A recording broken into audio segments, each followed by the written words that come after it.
Hallelujah. मैं परमेश्वर का धन्यवाद करता हूँ कि परमेश्वर आप लोगों के बीच में मुझे लेके आया और आज परमेश्वर अपने वचन से हम लोगों से कुछ बातें करना चाहते हैं, वो हमें कुछ सिखाना चाहते हैं। जैसे जो लोग परमेश्वर के भवन में जाते हैं, आराधना करते हैं, गीत भजन गाते हैं, फिर भी परेशानियों में हैं, दुखों में हैं, तकलीफ़ों में हैं, लेकिन परमेश्वर का तो वचन कहता है व्यवस्था विवरण 28 की 8 ऐत में, तेरे खत्तों में और जितने कामों में तू हाथ लगाएगा उन सबों पर यहोवा तुझे आशीष देगा। हम चर्च तो जा रहे हैं, प्रार्थना भी कर रहे हैं, फिर हम पर आशीष क्यों नहीं है? जरा जांचें अपने आप को कि मुझ में क्या कमी है, मुझ में कौन सी कमी है जो मुझ पर आशीष नहीं है। परमेश्वर का वचन तो कहता है होठों से तो तुम मेरा आदर करते हो, लेकिन दिल तुम्हारा मुझसे दूर है। ये जो दिल है ना, इस दिल को, इस हृदय को हमने परमेश्वर को देना है। परमेश्वर, मैं अपने आप को समर्पित करता हूं तेरे हाथों में, मुझे चला, मुझे सिखा, तू जैसे चलाना चाहता है वैसे चला। लेकिन नहीं, हम लोग अपनी समझ से चलते हैं, अपनी बुद्धि से चलते हैं, क्योंकि परमेश्वर का वचन तो कहता है तो अपनी बुद्धि का सहारा ना ले, वरन संपूर्ण मन से परमेश्वर पर भरोसा रख, उसी को स्मरण करके सब काम कर, तब वह तेरे लिए सीधा मार्ग करेगा, सीधा मार्ग निकालेगा। लेकिन नहीं, हम अपनी बुद्धि का सहारा लेते हैं, अपनी समझ से चलते हैं।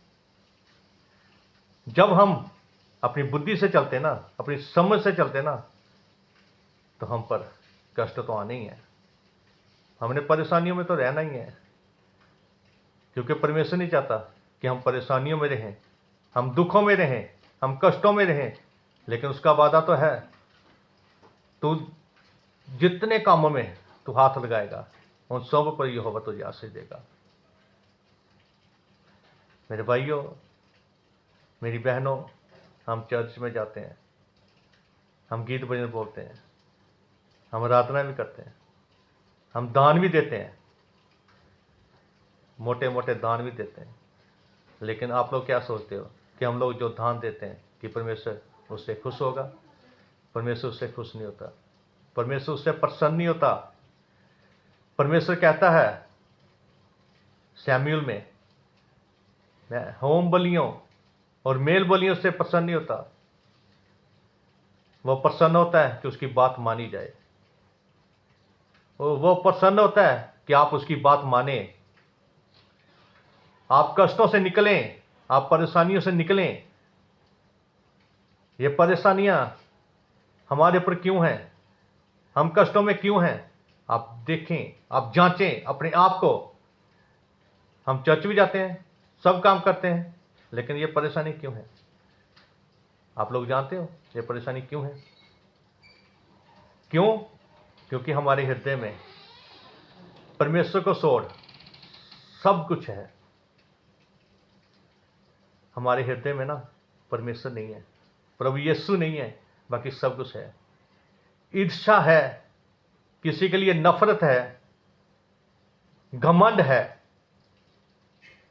जब हम किसी से झगड़ा करते ना, तो चर्च में वो हमारे पास बैठा होगा ना, तो यही घमंड उसको बुलाने की अनुमति नहीं देगा। इसी घमंड की वजह से हम लोग उसे बुलाते नहीं हैं, उसका हाल नहीं पूछते, वो चाहे कितनी परेशानी में हो। परमेश्वर का वचन तो कहता है अगर तू भेंट चढ़ाने आया है भवन में, तो अपनी भेंट वहीं रख। अगर तुझे स्मरण आया, तुझे याद आया कि तेरा भाई, तेरी बहन तुझसे नाराज है, तो अपनी भेंट को वहीं रख। परमेश्वर भेंट को नहीं कबूल करेगा। पहले अपने भाई को मना, उससे भेंट कर, उससे मेल मिलाप कर, तब परमेश्वर वो भेंट को कबूल करेगा। इसलिए उसने कहा अगर तुझे स्मरण आए तू भेंट चराने आया है ना, अगर तुझे समरण आए, तेरा भाई तेरी बहन तुझे नाराज है ना, अपनी भेंट वहीं रख, पहले मेल मिलाप कर जाके। हम लोग इन बातों को पीछे से उठते हैं, अपनी बुद्धि से चलते हैं, अपने घमंड से चलते हैं। हम कहते हैं कि ये आदमी, ये औरत, इसने मुझे बातें की हैं, इससे मेरा झगड़ा हुआ है, मैं इसको नहीं बुलाऊंगा, मैं इससे बातें नहीं करूंगा। लेकिन प्रभु यीशु तो कहते हैं, अपने सताने वालों के लिए प्रार्थना कर, उन्हें माफ कर, उन्हें अपने समान प्यार कर, अपने पड़ोसी को। मेरे भाइयों, मेरी बहनों, यही बातें हैं जो हमें आशीष से रोकती हैं। लेकिन परमेश्वर का तो वचन है कि तू जिन कामों में भी हाथ लगाएगा ना, उन कामों में यहोवा तुझे आशीष देगा। वो नहीं चाहता कि हम परेशानियों में रहें, हम दुखों में रहें। इसलिए तो वो कहता है, देख मैं तेरे हृदय के द्वार पे खटखटाता हूं, जो मेरा शब्द सुनकर अपना हृदय का द्वार खोलेगा ना, मैं उसके भीतर आऊंगा, उसके साथ रहा करूंगा और उसके साथ भोजन भी किया करूंगा। मेरे भाइयों, मेरी बहनों, परमेश्वर को अपने हृदय में आने दें। जब परमेश्वर आपके हृदय में आएगा ना, तो अंधकार, बुराइयां, सब पाप दूर हो जाएंगे, क्योंकि परमेश्वर कहता है, मैं जगत की ज्योति हूं। जब ज्योति एक कमरे में जलती है ना, तो सब अंधकार, अंधेरा दूर हो जाता है। वैसे ही हमारे जीवन में अगर अंधकार है ना, अंधेरा है ना, तो अपने प्रभु यीशु को अपने हृदय में आने दें।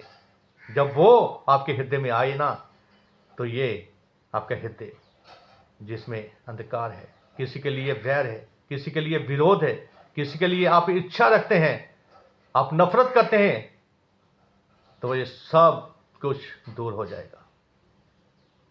इसलिए अगर आप आशीष पाना चाहते हैं ना, उसकी आज्ञा का पालन करें। सबको जय मसीह।